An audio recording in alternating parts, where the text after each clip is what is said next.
Hey everyone, just wanted to jump in before this interview because during it I refer a couple of times to the interview with Casa. So some of you may be thinking, oh, I don't remember that one. Did I miss it? No you didn't. Unfortunately, the recording from her interview got all garbled and doesn't seem like it's going to be fixable. I'll have another run at it later in the summer and maybe we'll try for a re-record sometime, but we'll see. In the meantime, enjoy today's chat with Pan.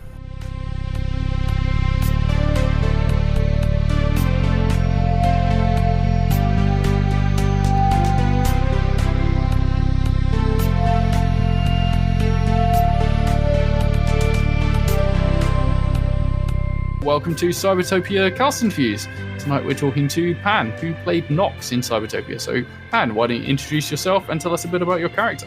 For sure. Hey, I'm Pan. I have been a TTRPG performer now for 3 years, maybe, I guess. I started with a podcast with some mates called Cosmopunk, and I was kind of like getting into playing tabletop games while also learning to stream and podcast. So I've really come up in tabletop, and I love trying out systems as well. You were busy during the pandemic. I was. If I don't stay busy, I get really upset. So I had to do a lot. I was prolific and I burnt out. But I really enjoy Cybertopia. I will say I really enjoy the system. And I know that's probably quite later on, but I think you did a great job with it. It lends itself to a really fun, free-form adventure with just enough rules to, get a good story out of it. Mm-hmm. So I think that's really fun. And being able to make up your own stuff as well is tip-top. So you played Pan, who was a hacker, but no, I am Pan. More. I played Nox. Oh, sorry, you played Nox? Oh, man. You played Nox, who was a hacker, or is a hacker, but so much more as well.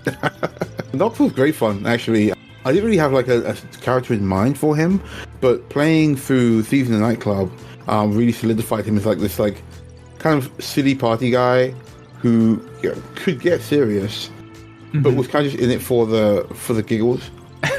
And he was fully on board with whatever he was doing to let him get more chrome. I think one of the fun things about him was he had that wig, the cyber wig. Yeah, that was iconic. It floated like a lazy octopus. Mm-hmm. That description is perfect. I've got that in one of the promos that I made. And every time I hear it, I'm just like, lazy octopus is just such a good description. It was so fun. I think later on he also receives a hand as well, and he had the razor wire. Was it razor wire? Yeah, I don't think I've ever used it though. He had a gun thing, like a dart gun or something. Oh yeah, he had the finger guns, the classic finger guns. Yeah, with a dart gun. Because the finger guns were really solidified as a thing in that first episode. Out of kind of nowhere, it was just you lot needed a signal, and you're like, yeah, finger guns, and then finger guns just became a thing. Yeah, very much a symbol of the Cybertopia experience, I think. I do love it. Whenever I do a tweet, it's always like finger guns back. It's excellent. Yeah. Finger guns is so underrated. Why is there no finger gun standard emoji? Absolutely. Only in certain Discord servers can I use the finger guns. Get on it, emoji makers. Yeah, people. Give us finger guns. Yeah. So, you said you didn't really have a kind of character in mind. How did Nox come about? I think I based Nox originally on a picture I'd seen of Lil Nas X. I remember you showing it. Where he's got this long, white Sephiroth-style hair, and he just looks like this super bored, but maybe kind of secretly cool guy in that one picture. And I was like, that's a cool look. So I thought I based the foundation of Nox on, but his character came through in his interactions with the others. Things like helping to get into Nightclub by leaning all over the bouncer and then hacking the tap and stuff. And he became this. He was kind of quite smooth for the tech guy. He was he was this smooth gay best friend of a tech guy who made his way through life because he didn't try anything. Yeah, and he wasn't overly techy. He wasn't full on, I'm just going to be a hacker nerd kind of character. It was a nice spread of skills and items that meant you were quite versatile. Oh, yeah, he was totally like the social hacker that you hire in a dingy, cool bar somewhere. Mm-hmm. He's totally that guy. He couldn't go corp, in an office. But, you want a guy to sneak into a place and steal files on dog food? You got it. No problem. Yeah. Buy me another drink. He's a corporate espionage kind of guy. Yeah. Which is great because in that first mission, you were also paired up with Cookie, who was literally a spy. So, yeah, that really worked. And then, of course, in your second mission, you were in the very first mission from the series and the very last mission in the series. So you had quite a gap between them. Yeah. And so that second mission, Harbouring a Grudge, you were with first-timer Casa, who was wonderful. And our mech pilot, Ray Buran. I love those guys. I love Cass's gun, Darling. Yeah. That was great. Great voice, by the way. Good work on that. Yes. As soon as she told me that she wanted to have a sentient weapon, I was like, yeah, sure, why not? This is going to be hilarious. Yeah. Can I do the voice? It's like, yes. And I love the mech being this security blanket for him, but also him being like, sure, you guys can get in my mech. Yeah, no problem. Don't touch anything. Stop spilling. And yeah, there was a line quite early on in that where it jumps into the water, and then he's like, I'm afraid of water. Yeah. Yeah. They were quality ones. Oh, that's one where we've got My Little Pet as well, right? Yeah, what was it called? Your cyber doggy. What was it? Little cyber doggo. I've forgotten the name. So, Bucky. Bucky was the dog's name. Your dog drone thing, Bucky. right? Yeah, little Bucky who was constantly lifting to the left. Oh yeah, I forgot about that. Oh no, that was great. I loved Bucky of being. It was one of the first things that I think was a found item, because like if you do a searching role, right, you can go and find things that can be added permanently to your inventory and don't take up item points. So you were one of the first people to do that in the very last episode of the series. Well, I had that to you because like, you described the little mechs so well. I was like, well, I want one of them, obviously. Yeah, when I was chatting to Cassie yesterday, she was saying, oh yeah, I loved the descriptions of the drones in that mission because they all sounded like little critters. And yeah, I didn't ever thought of anyone adopting one of the pets. Absolutely, one little critter guy, 100%. And yeah, it became very useful in the finale episode, right, where you got it to climb up a wall to disable some device or something. Yeah, I really enjoyed like being able to bring that back as well. He made some alterations to Bucky.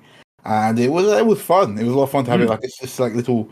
I think we had about like large dog sized, right? Yeah, something like that. Like one of those Boston Dynamic kind of things, right? Yes, exactly. So having it like wandering around doing stuff for us was good fun. And because it was a found item, you get to keep that going into season 2. Hell yeah! I don't know if I'll make it like have any sort of damage or anything from the effects of the season finale explosion and stuff, but blow it the hell up. Like, blow Bucky up. Oh, you know what? Blow Bucky up so I can rebuild them into a junkier original version. You're going to make them into a humanoid companion that you can have. Oh, God, it'd be so weird. A butler robot. No, I still like them as a Boston Dynamics robot, but like rather than being the clean and tidy one they were when we took them from the harbor. Oh, I have to be a bit scrappy. Yeah, exactly. Scraps and stuff. Stickers all over it, bit of graffiti on it. Yeah, that would be cool. It'd be like having a mini mech, right? Yeah, absolutely. I really want to bring more mechs in season 2 because having Buran and his mech Axe, I always forget the name. Yep. That was so cool. And the way that you all kind of clubbed together to bully me into allowing having big upgrades. Yep. Yeah. That was really cool. I love how awkward it was for him, who was like, the mech is my safe space. Be like, hey, put 2 more chairs in here so we can bug you while we're in the mech. Yeah. Initially, he was all on board. Oh, come on board. And as soon as you get in, you're like poking things and pressing buttons and looking at stuff. Yeah. Yeah, absolutely. I think more mechs are grand. Like, I'm a big mech fan. You know, you got your Gundams, you got your Patlabors, all sorts. So the mech doesn't have to be like, 1,000 feet high, Evangelion type vibe. It can be just like a little guy, be like a tank. I think a Transformer's not that big, right?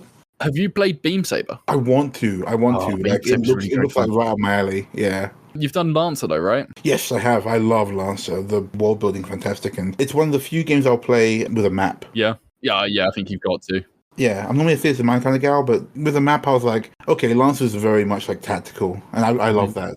Yeah, I've got a Lancer game in the works, hopefully later this summer. Nice. Keith from the podcast is going to be running it, so awesome. Really looking forward to doing that, because like we've been looking at the mechs and the setups and stuff, figuring out characters and loadouts for ages, so really primed. Wow. Awesome. And hey, you know what? Shit. If we're talking mechs, if we're looking at getting some kind of like, the mechs in Lancer are so fucky that if we're looking at kind of like, like weird mechanical mech type thing going on in Cybertopia, that's rad. I'm always down for giant robots.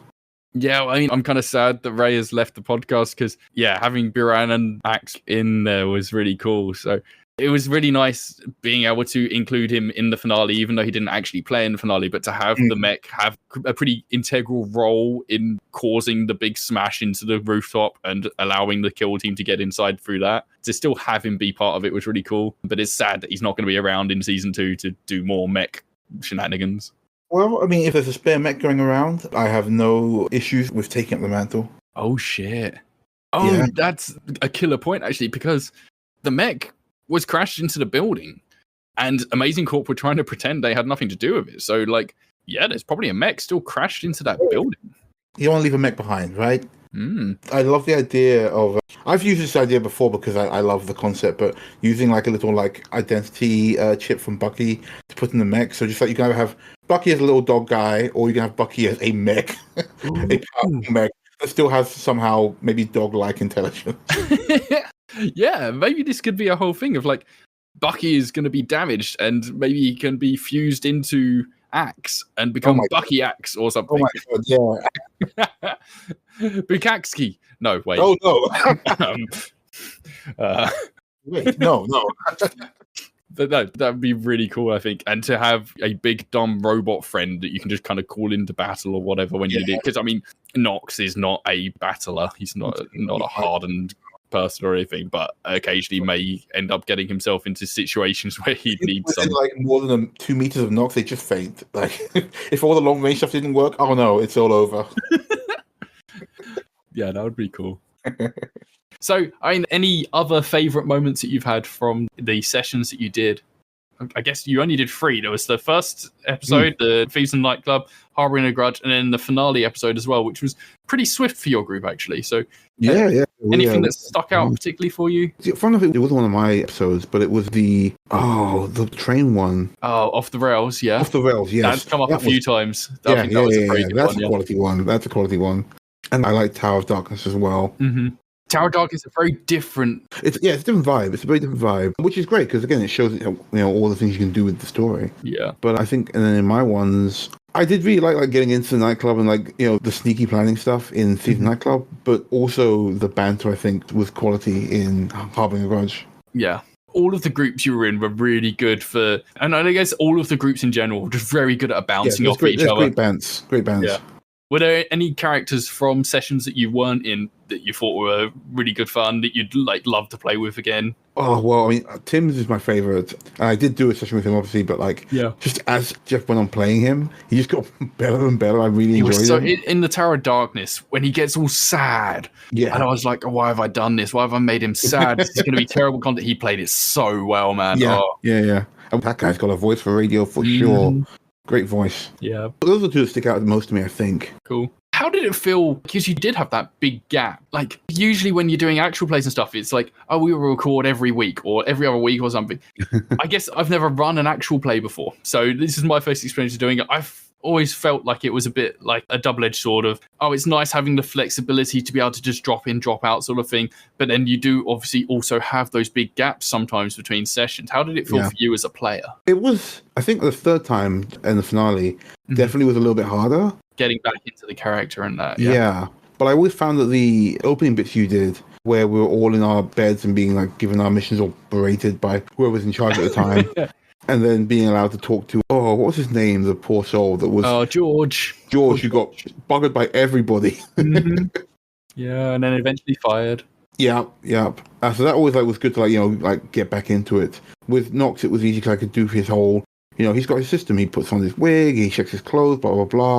And then I'm back in Nox. I guess it's a bit like how people say about when you're trying to get a voice for a new character, or when you have a character who has a specific voice and they're like, have an activation line for it. If you have your setup for getting into that character of, he gets out of his cryo bed, he puts on his wig and he puts on his leather jacket and he's go.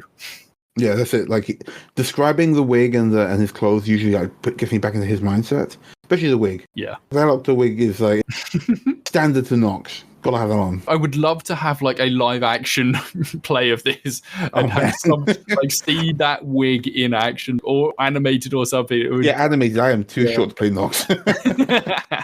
Nox is a tall boy. Yeah, I remember you described him as live, which I think is quite a nice word for it. He doesn't get a lot of protein. Doesn't go to the gym. I don't know how much you've listened to of all of the episodes. Did you listen through the whole finale? Actually, I listened to it a while back, yeah. Because I remember doing our one, and then for some reason not realizing it was the finale, and I was like, fine. Yeah, you thought it was like a two-parter at the time, I think. Yeah. So I listened again, I was like, oh, nice. how did it feel having done your small part of the finale and then having it stitched into the other 3 parts as well, to hear the whole thing in context and get the whole thing together? It was cool. My only regret is I never got to meet the others. That would have been cool, like, because then I could be more like, oh man, I feel like this way about this and so on. But I think it worked out really nicely, especially like as a listener, because obviously the listeners have all had all these characters the whole time through. Yeah. It's like a Marvel Comics, you know, Fantastic Four meets Spider-Man thing. Yeah.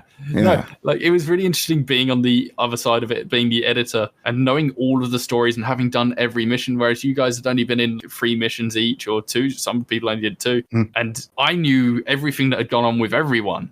But some of you had only heard exactly what you'd been in yourselves and stuff. So there's a very different kind of dynamic, I guess, between being a player and being the game runner in this particular AP. Yeah. And like I said, this is the first AP I've ever run. I've been in a couple of streamed APs and stuff since, fairly regularly. I think you did a good job, dude. Like, from as a listener and as a performer, I think it worked out. Yeah, because you have quite a lot of experience in this stuff, even though you only started 3 years ago. You're involved. Yeah, like I said, I had a manic period. I couldn't put down any casting call. Yeah. And then people were like, hey, Pan, you're always available, right? I'm like, yes. Always. What do you need? Make it so. Yes. But yeah, I think as a performer, it was nicely done because it allowed you to fill in the gaps of their lives in between with the adventures of the others, which was nice. And as a listener, like I said, the Avengers meet the Fantastic Four of the finale was a nice vibe. Yeah, and I think though you regret not having gotten to meet the others in season 2, the plan is that you're going to get to meet the other people, and I'm aiming for longer arcs, so you'll be with the same group or more or less the same group for like 4, 5, 6 sessions, so you'll really be able to kind of develop some interpersonal relationships and get like character building of your own in. Have you given any thought to a character arc that you might like to see Nox go through? So I think we made a good joke about how, like, at one point somebody said, are we the baddies? And Nox was like, hell yeah, we're the baddies. I loved that line. It was so out of the blue. Brilliant, yeah. Yeah, because he is pretty much just like... Just leans into it. Yeah, he's as chaotic as he's going to get. Like, he's like, yeah, we're the baddies. This is sick. We're doing cool shit all the time. Like, I don't see the good guys doing this, but I want to have a point where he's like, oh, maybe we shouldn't be doing all the bad stuff. I mean, at the end of the finale, you are betrayed by Amazing Corp, right? You get blown to shit, so... He's still kind of bad, though. He's like, I would blow myself to shit, too, I guess. I probably deserve it, yeah. Yeah, his final thought was like, this was a fair move. So he's not going to hold any grudges to Amazing Corp in particular, then. Okay. So, I mean, would you think it would be like maybe a redemption arc or maybe just a coming to his senses sort of thing? Or... I think at the very most, it will probably be more of, there'll be a smidgen of revenge in there because he doesn't like a nice revenge story. And then as that goes on, maybe redemption. Like, you know, hey, actually I did a bunch of bad stuff getting here. I should probably help some people out.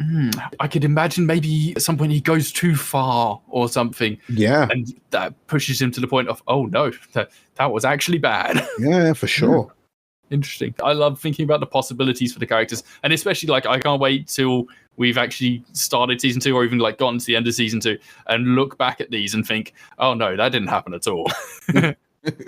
Yeah, no plan survives contact with the enemy, as it were. Yeah, exactly. Is there any sort of story arc you'd like to follow in terms of things that you'd like to see explained from season 1 or loose ends that you'd want to get tied up? Oh, I don't think Nox has any own loose ends, but story-wise, I would like to know more about like the takeover that occurred in Amazing Corp. Yeah, there was some changes of management and stuff. Yeah. I'd like to know more about that. Like maybe, you know, there's some old guard loyalists out there or something that can help us or whatever. I'd like to know more about that. Because obviously Amazing Corp is a huge monolith of a corporation, but someone's going to know something. Yeah, no, absolutely. It's one of the few things that I've actually put some thought into. Most of my ideas for season 2 is just to let loose and leave it up to you lot to decide what you want to do and where you want to go. You're no longer part of Amazing Corps. You're no longer tied to the missions that they give you. You're going to be out in the world and be able to decide your own way. So, yeah. Wait, did George survive? Or he was just fired, right? As far as you know, he was fired. That's all the information. Maybe gotta find George. Yeah, you can find George, or you can try and find George. Just do a full Terminator, come with me if you want to live, to George. Maybe you can find out what happened to the original lady that was giving you orders as well. Yeah, exactly. Yeah, so there's definitely some interesting bits that I have put some thought into in there in terms of that. Oh, I'm excited. Okay. Yeah, like I said, a large part of what we'll be doing in season 2 will just be guided by where you guys want to go. And I've got a world building kind of game that I've been writing, that I finished writing, and I'm going to be playtesting hopefully this week, where I'm going to get you in groups like 4 or 5, and we'll be defining the city basically and building up factions. Oh, nice. Because, of course, there was 3 factions in the finale who were like the big bad anti-Amazing Corp factions. And they've been pretty decimated. They still exist in some form, but they're going to be splintered, and there's going to be other factions coming up and stuff. So I'm going to get everyone to play through that game, and everyone's going to have a piece of the pie, basically. Awesome. Their own kind of knowledge and ownership over the world. And from there, you can decide when you get into season 2, which factions you'd want to get involved in, if any, what things you might want to explore, any specific locations, that sort of thing. Oh, yeah. So that's going to be really interesting to see how that works out with all of you.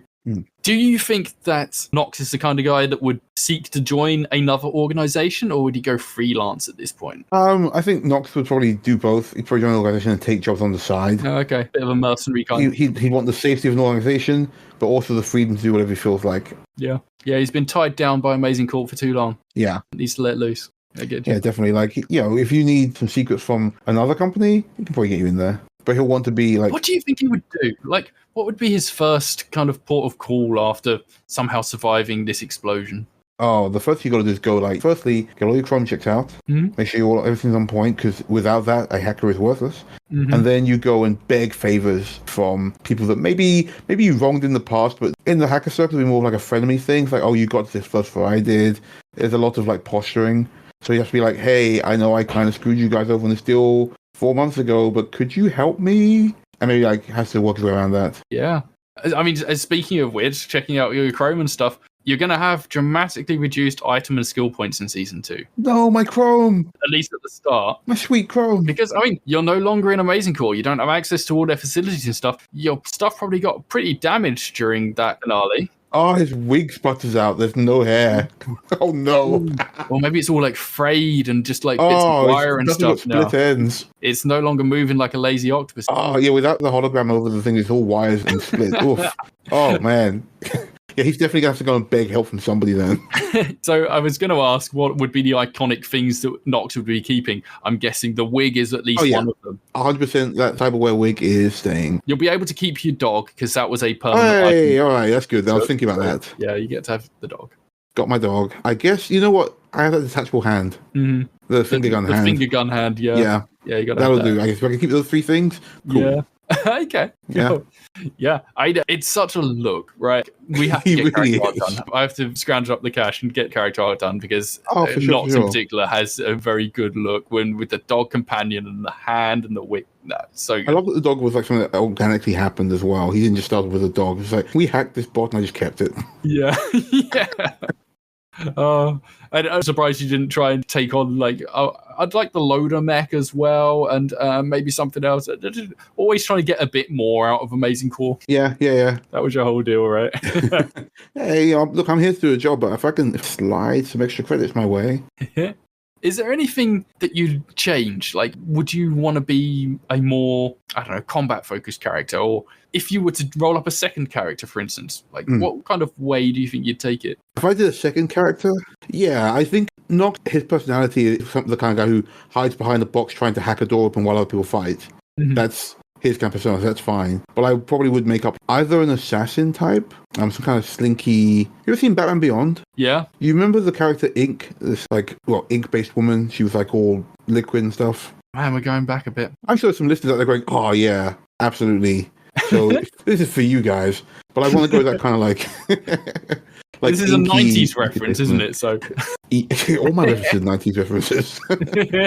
But that, or just a big old bruiser, but a well-read Hank McCoy Beast-style giant man. Okay, cool. Yeah, that could be cool. Just the idea of this gigantic chromed-out dude with tiny pince-nez on reading a book. Yeah, a bit of a Professor Hulk kind of thing. Yeah, exactly. I like that. Yeah, it's always fun. Just imagine being beaten to death by Fraser Crane as a tank. That was a great actor for Beast. Yeah. Oh, yeah, he was great. My days. Oh, X-Men's good. So, I mean, we mentioned you've been involved in a lot of stuff. What are you working on right now? God, so much. Okay, so let's get the list going. Yeah, I got a couple of projects on the line, and I got Cosmopunk, which I returned to a little while ago. Podcast, you can check it on all the usual podcast I'm really enjoying this season. Oh, are you? Oh, thank It's you. good fun. Yeah, I'm a big fan. Oh, awesome. Cheers. Appreciate it. It's my first. I had DM with those guys before we started recording, but I hadn't done it for a while because my job was always find people who didn't mind GMing for all four of us. So GMing now has been like, okay, let me just jump in and see what happens. And that's it. Hopefully, touch wood, it seems to be going okay. People seem to be liking it, I think. It sounds great. What else am I doing? Emergency Power Podcast as well, another Starfinder podcast. Great guys there. There's another show called God Plane, which is coming out, I think, in a month or so. That's D&D 5e. That's a really good story. Cool. Really working there. And I mean, you're involved in Hoarder Tales now as well, right? I'm doing some stuff with Hoarder Tales right now. We're working on some stuff behind the scenes. They are doing a Women in Gaming month at the moment, which I really recommend checking out. Some fantastic talent, all headed up by Ida and Darcy of the team, who have done a great job. So big props to them. Hoarder Tales is great. I did Kids on Brooms with them a while back. Yeah, no, I saw. Really fun. It's awesome. But yeah, do check them out. Actual Play UK. I just you did Honey Heist recently. Yeah, that was amazing. Honey Heist. Me and a bunch of my friends were in that watching. Cheers! Appreciate it. It was the guys were so good. Yeah, but it's so funny because Honey Heist is not a game I thought I could stretch out for 3 hours. Yeah, it worked out okay. So thank you for the right, mate. When there's a pun every other sentence, it helps stretch guys, it out. I promised them that I would do a thing if they got enough puns in, and by about 15 minutes, I went, "I'm gonna die. I can't drink this much." They banged it out. Great stuff there. Do check them out on that channel there. And finally, I think on Band of Badgers, I am playing Far Horizon, a Way of Mercy monk, who is a bit of a wheeler and dealer. Cool. So, I mean, do you have a preference between GMing or playing? You know, if you'd asked me like about a few months ago, I would have said playing definitely. But I've been GMing a lot more recently, just for like friends and stuff in like non-televised games and things. I'm really enjoying it. I'm only doing 5e because, I know 5e best at the moment, so it's easy to pick it up. But, things like Honey Heist, please pick up everything. I really think that I might enjoy GMing more. In fact, I'm actually going to super try out GMing a setting from your game, actually, with some mates. Really? Yeah, it's my turn to run for my home game. And I'm like, cool, we can do something fun. They're all like great role players, so I think they're going to really get a good laugh out of this. Well, I can't wait to hear how that goes. That's cool. Absolutely. Yeah, for sure. I'll tweet it up, don't worry. Yeah, you said D&D 5e is the one you know most. Yeah, it's my go-to because I remember that. Do you have any favourite systems? Oh, I'm a huge Starfinder fan. The lore really gets me pumped. I played Lancer recently, it's definitely... Oh, I've got a Lancer campaign that's waiting to start up. I'm so excited for it. Dude, I don't know about doing it theatre to mind. It needs a map, I think. But man, the abilities and the lore and the stuff you can do, so cool. Like, I came away from this one session feeling like I just watched a whole anime. So I was very pumped. That's really good fun. I know it's controversial, but I did try Dungeon World a little while ago. Like the vibe, obviously. Yeah, it's got some problematic this and the other, but still. Do you tend towards the crunchier games or the more light games? Or no, have you heard me talk? I couldn't do crunch. Jeez, I can barely do math now. Starfinder, Pathfinder, Lancer, these aren't light games. I think for me, the main thing is I can pull up with the crunch if it means that I can get a lot more out of it. Lancer, I was happy to do the crunch just so I could then explain how sick the move was. It's so well balanced in that. It looks crunchy when you're reading it, but once you get into it, it's like, oh yeah, this works. Yeah, the art's amazing. Oh, the art is sick, man. The mech art is fantastic. Oh, sick. And I mean, I love that whole eldritch horror, but also a mech vibe. It's really cool. Yeah, that shit with the Horus mechs is just... good shit. I will send you a YouTube channel afterwards where the guy goes through all the lore, and it is wild. I couldn't wait. This is going to be like a 5-hour video essay or something. No, he's actually pretty good. It's like he's like literally maybe 20 minutes each video. Good times. Nice. Okay. Yeah, that sounds grand. Yeah. But yeah, that's my thing. I do like rules light stuff. I like Rule of Cool, but it depends on what I'm doing. If I was going to be sitting doing like a full campaign thing, maybe a bit more crunch. But if I'm just having some fun, couple of sessions and stuff, Rule of Cool, rules light for sure. So something else not really spoken about yet is how did you get into tabletop gaming in the first place? Are you one of these people that did it from a really young age? Did you learn this in school and whatnot? Or? Oh, not really, actually. So I've always been interested in stories and stuff, fantasy, sci-fi, all that kind of thing. I grew up a lot of Pratchett. Pratchett himself borrows a lot from the concepts of high fantasy and your D&D type stuff, but also twist into his own thing.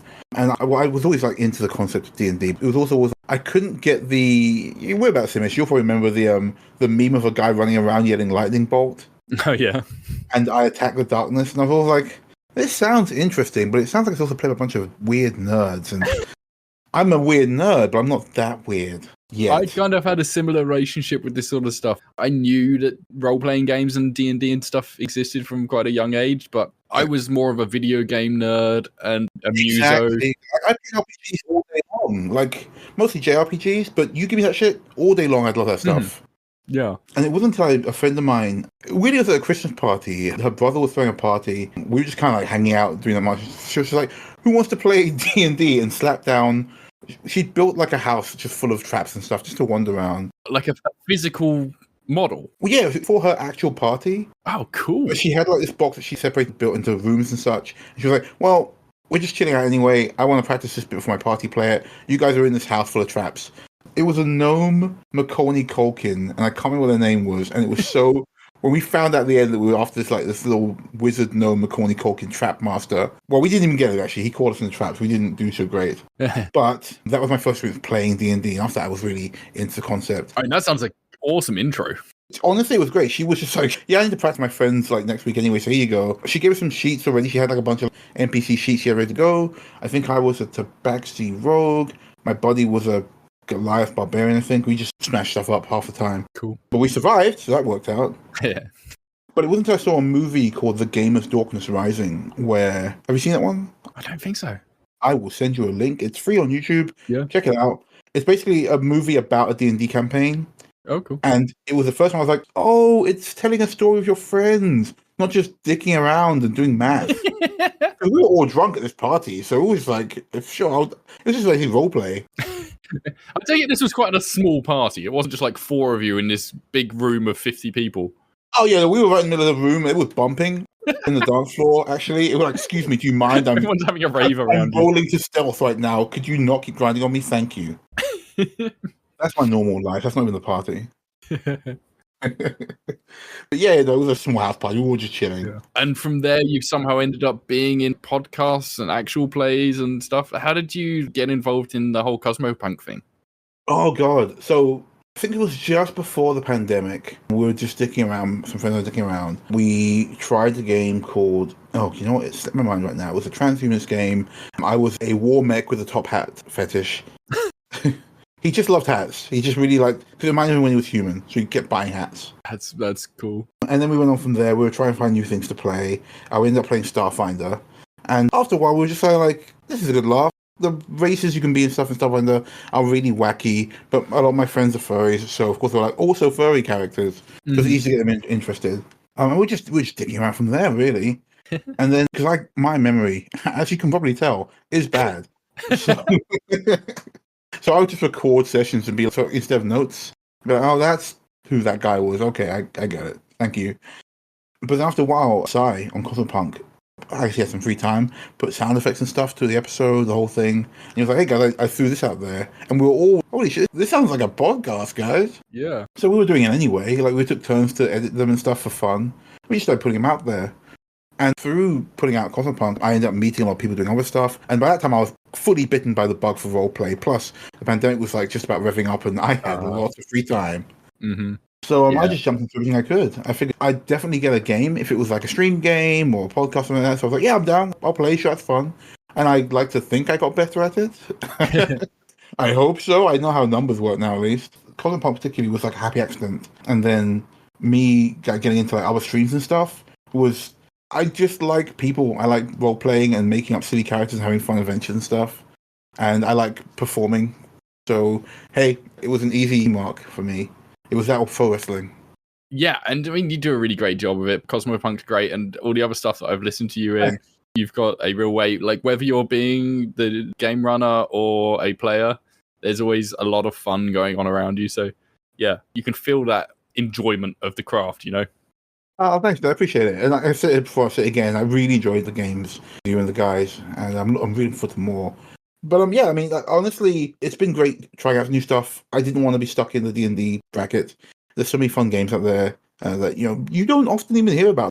I'm not quite in the down with D&D camp. I still think it's got a good place and it's still a fun game.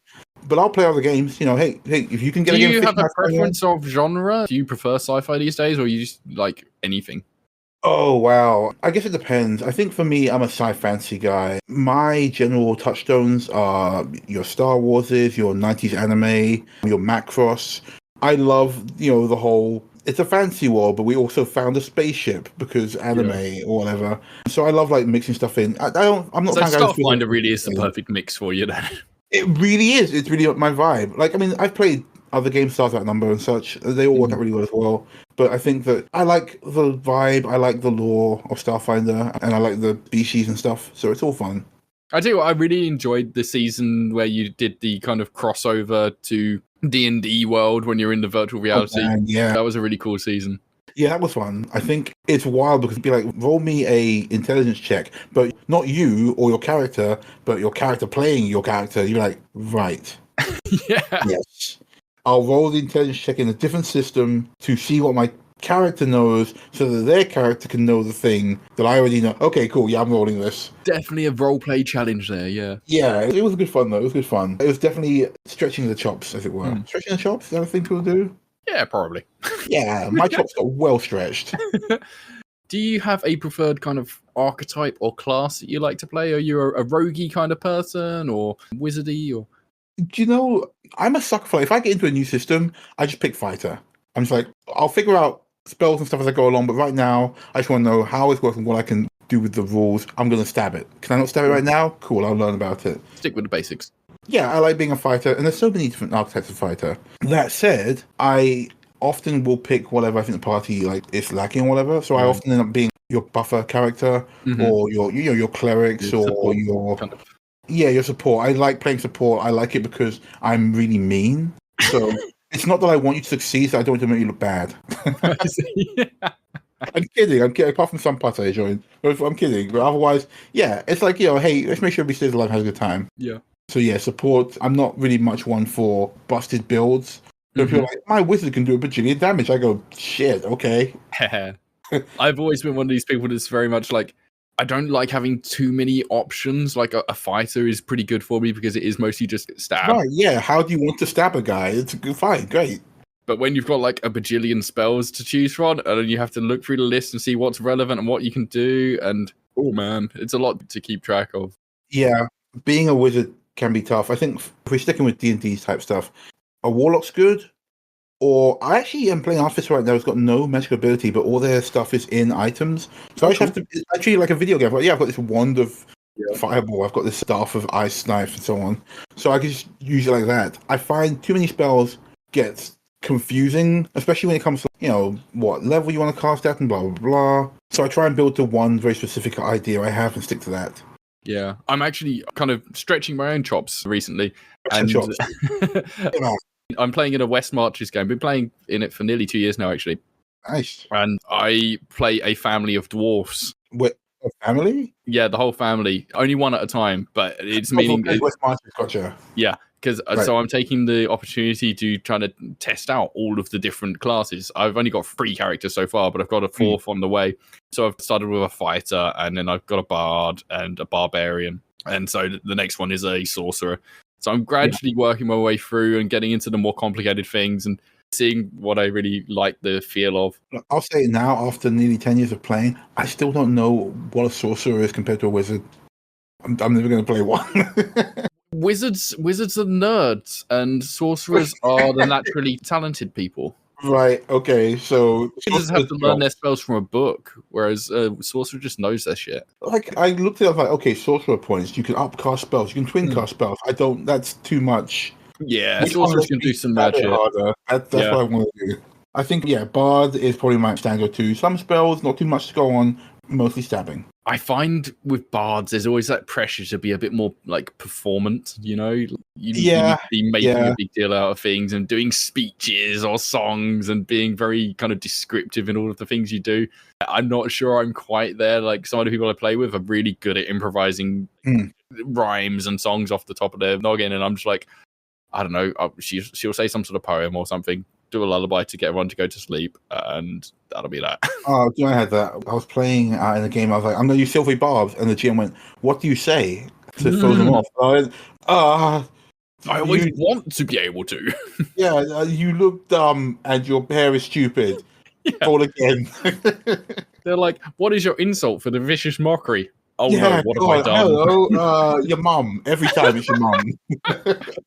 Whereas when you're a fighter or a barbarian, it's really easy to come up with a cool idea of Yeah, how do you do your fancy attack. You can absolutely Prince Horace it by just going, I think they got the point as you stab someone 85 times. Yeah. No, I'm a chatty guy, obviously. I'm sorry, audience. You all know. It's all right. I'm going to cut half of what you're saying out anyway. Yeah. You don't know, audience, but I've talked for 3 hours. But no, so being like a bard or such doesn't usually bother me too much. But it depends. Well, I don't always like playing face rolls. So sometimes just like, I'm just the one that spits game in the background. I'm the hype man. I'm whoever the face character is, hype man. Do you have any favorite characters that you've played in past games? Oh, recorded wow. or otherwise? Oh, dude. Okay. I played a game of, again, Starfinder, and I played a character called Grey Lance, who was just a minotaur, a space minotaur, who was basically Idris Elba. He was a mercenary. He'd become a Starfinder. He was just a very tired guy who was really only in it to get a paycheck. But he ends up having to make a lot of sacrifices for the team and stuff. And he was great fun to play, just because it was like playing like everyone's dad. Oh, yeah. I like playing with Bath from Cosmopunk. She's one of my first characters I got really into. I love Bath. Thanks. She's really fun. I'm looking forward to her coming back. I was really sad that she was gone for so long. And now that she's kind of back, but in the form of like an NPC, it's kind of weird, but it's good to have her back again in some form. Yeah, no, Bath is back. Well, actually, by the time it comes out, you might know anyway. I won't spoil it for you. But Bath does a good few things. She has her moment before things happen, so it's all good. But yeah, I love Bath. I played Nico's Extremious Trial in Godplane for Chaotic Wholesome, and he's great. He's just a himbo fighter, actually. Just what are they called? Not Rune Knights, Eldritch Knight. Oh, yeah. A fighter Eldritch Knight, but just like a really, really nice guy who's also a stone cold murderer. So yeah, that's fun with him. I really like playing himbos. There's just something very fun about being a zero thoughts kind of character. Zero thoughts, super agreeable, super friendly. Everyone likes you.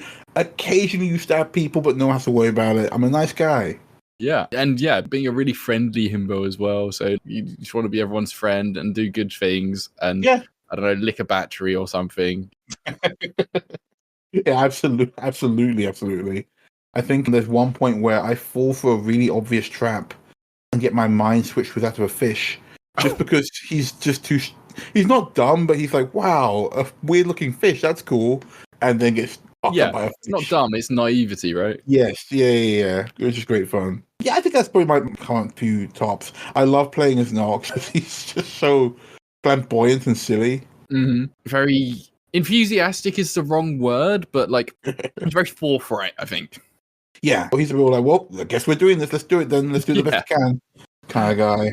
And I was saying this to Casa, right? Like when you and Casa were in that mission together, you really bounced off each other well. And she's got a very kind of motivational character, and you've got a very go with the flow kind of character. And I think you brought out the worst in each other. Yeah, because Casa's like, Amelia just wants everyone to be the best they can be, and Nox is just like, yeah, I'm gonna do whatever the fuck I want.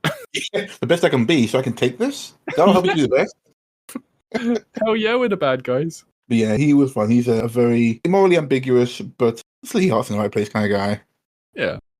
Okay, so unlimited funds, unlimited resources, unlimited time. What would be your dream thing to do? Show to put on, podcast, stream, or whatever? Oh god! So if I had unlimited power, I'd probably open a theater. Actually, I'm in London. There's nothing. I would open a specifically actual play theater. People can come down every week. You can see the show run right there in front of you. You want to be watching a Pathfinder adventure? Cool. Yep, that's going to be on every week. You want to be watching a Cybertopia thing? Cool. We got you there as well. I'd love to have the experience of podcasting and everything and live shows and all that, but brought back to, I think, the public. And obviously with like infinite funds and infinite wealth, I can have a bunch of like the biggest names come down. Those Critical Role shows ain't nothing compared to me selling theaters. Get in my shows. That sounds great. Yeah, no, like one of the first actual plays I ever listened to is an Aussie one, Dragon Friends. Oh, yeah. And they recorded, and I think they still record out of a pub where they play every time. And so occasionally you can hear the punters getting drunk in the background and stuff. They're hilarious as well. They're a bunch of comedians, and it's so funny. And it's just D&D, but like I think they started off as one of these ones that none of them knew how to play. So over the years, they've learned how to play. And at the same time as just recording in a pub amongst all these people and an audience and stuff.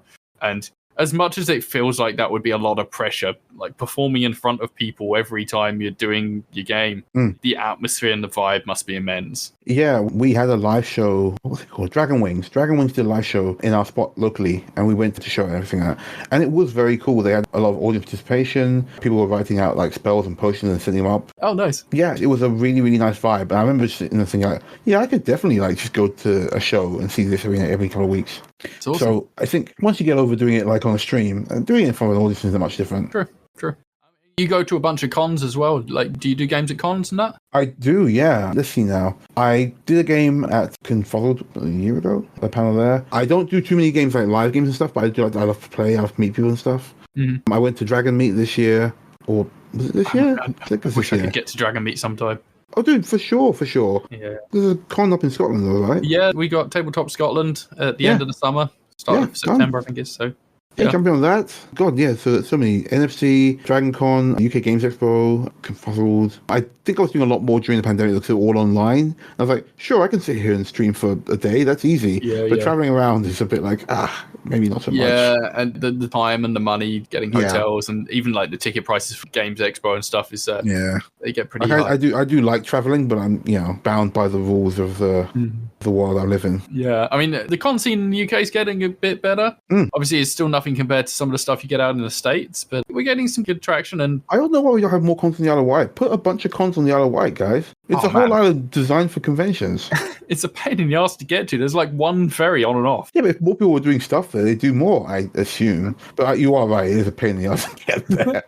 Are you an Isle of Wight spokesman? Listen, okay, I'm down for the Isle of Wight. The green screen falls behind me. It's a big picture of the Isle of Wight.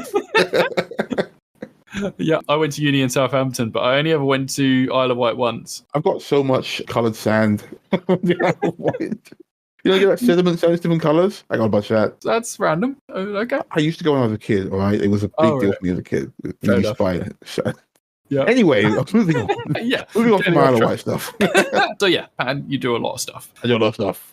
At some point, we're going to get back to doing season 2. Aside from the things that we've talked about already, is there anything else you think you'd like to see happen in season 2 as like an overall kind of thing? I mean, I love a good shadow government. You know, I love a good shadowy organisation behind the scenes. Okay. Yeah, like, so Amazing Corp is the big one, but the people behind Amazing Corp, or the people that are the real power behind all of that. Yeah. Who's at the top of Amazing Corp? We don't know. Maybe they set this up, but they're not actually in or part of Amazing Corp. Yeah. And that's why I'm going to be looking for the top. I find who's behind the power of Amazing Corp. I don't know. That is one I will leave to you, but I'm looking forward to a shadow government. I'm pretty big into anime, so I really like watching these cyberpunky kind of shows, and there's so many avenues and arcs and stuff that could happen. Every idea I see, I'm like, oh, that could fit in somehow. In there, yep. Yeah, so it's just to be a case of how I can shoehorn all of these things in and manage to actually keep it somewhat balanced so it makes a sensible kind of story. Yeah, or worse, having people just go like, hey, that's Bubblegum Crisis. Damn it. Should have changed the name. Yeah, we're fighting boomers? That's weird. It's all a coincidence, I swear. Yeah, kind of feels like we're coming to a close here. Why don't you tell us again who you are and where we can find you? For sure. Well, guys, I've been Pan. I'm still Pan. I will pretend to be Pan once this is over. You can find me on Twitter, Tumblr, TikTok, and all those good places. Blue Sky, yeah. Mostly as Stellar Encore. That's STELLARENCORE. Stellar Encore. You can also catch me on Twitch. I am starting up streaming again. I'm only playing easy games because I don't want to text myself. Streaming is hard enough work. Yeah, if you want to come and hear me like talk nonsense while we play Kirby, let's do it. Come down. Oh, that sounds fun. Yeah, exactly. That's also Stellar Encore. So yeah, please do come by me. Where is Stellar Encore from? Stellar Encore is the name of a spaceship I had in a game, one of my earlier Starfinder games, and I was so enamored with it, and it was destroyed. Oh no. Yeah, it was great. It was hey, look, hands up to the GM. It was a great moment. You know, I was like, holy shit. If I had been watching this as a TV show, I'd been like, wow, amazing. As a player, I was like, wow, I hate you. But it was fine. No. You broke my toy. Yeah, I was like, man, that was a really good scene, you motherfucker. But that's the joy of it. So that's where Stellar Encore comes from. Yeah. Oh, nice. The best stories are the ones that you used to take with you, right? Oh yeah, for sure. Maybe sometime in Cybertopia we can get a moment like that for you. Hey, I'm already fully invested. Like, let's do it. Wait, no, that means you're gonna give me something cool and destroy it. Hang on a minute.